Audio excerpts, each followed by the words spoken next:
लिल्लाहि नहमदुहु व नसल्ली अला रसूलिल करीम अम्मा बाद फ़अऊज़ु बिल्लाहि मिनश शैतानिर रजीम बिस्मिल्लाहिर रहमानिर रहीम। मोहतरम सामीन, हमने तर्जुमातुल कुरान का एक सिलसिला शुरू किया। उसका दूसरा सबक आज हम पढ़ेंगे।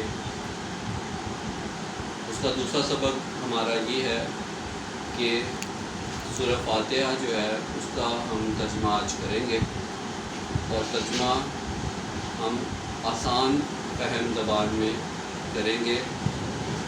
तो आइए हम सूरह फातिहा का तर्जुमा सीखते हैं और उसको खुद से तर्जुमा करने और उसको याद करने के बारे में हम सीखते हैं। तो सामीन मोहतरम, पिछले सबक में मैंने आपको बिस्मिल्लाहिर्रहमानिर्रहीम का तर्जुमा बताया था। आज हम शुरू करते हैं। अऊज़ु बिल्लाहि मिनश शैतानिर रजीम बिस्मिल्लाहिर्रहमानिर्रहीम अल्हम्दुलिल्लाहि रब्बिल आलमीन। अल्हम्द, लफ्ज़ अल्हम्द, अल्हम्दुलिल्लाहि रब्बिल आलमीन।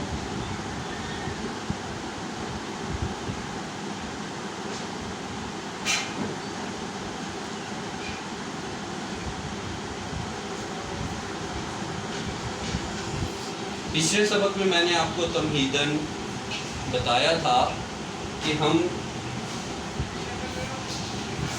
अरबी ज़बान को इन अल्फाज के साथ सीखेंगे जो हम अक्सर इस्तेमाल करते हैं अपने रोज़मर्रा के बातचीत में। अब हम जो है इसमें अगर हम देखें तो हमद अक्सर हम इस्तेमाल करते हैं। हमद का मतलब होता है तारीफ़। आप किसी भी बच्चे से पूछें तो वो कहता है हमद क्या है, तो वो कहेगा वो नज़म जिसमें अल्लाह ताला की तारीफ़ हो। लिल्लाही लफ्ज़ अल्लाह के लिए। रब का भी लफ्ज़ मारूफ है और ये आम आते जाते हम अपने बड़ों से सुनते आते हैं। बच्चे के ज़हन में, बच्चे के तख्त शऊर में ये होता है।